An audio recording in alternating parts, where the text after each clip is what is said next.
So hello guys, welcome back to my channel, and in this video we are reviewing a really cool pair of headphones, Redgear Cosmo 7.1.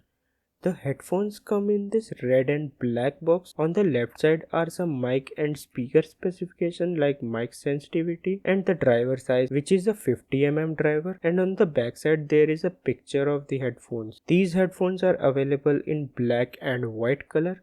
I ordered a pair of black ones. Opening the box reveals neatly packaged headphones in a bag with a user manual and a Redgear sticker. These headphones are built with premium quality plastic with a metallic headrest. The ear cushions are also extremely soft and comfortable. The wire length is around 2.2 meters and is extremely premium quality.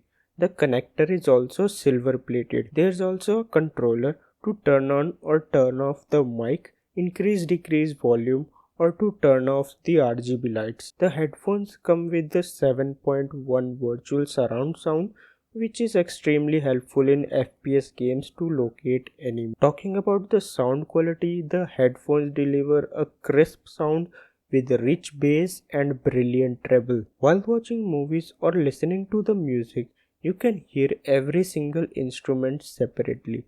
But there is a problem of sound leaking if you listen at higher volumes. And if you are wondering about the mic quality, this entire voiceover has been recorded on the inline microphone of this headphone. To give you a proper idea, I bought these headphones on Amazon for 1500 rupees, and they generally go about for 1600 to 1700. Even at that price, it is a true value for money product, not only for gamers but even for people who like to watch movies or listen to music often. That's all for this video. If you like this video, give it a like, subscribe to the channel, and I'll see you in the next one. Bye bye now.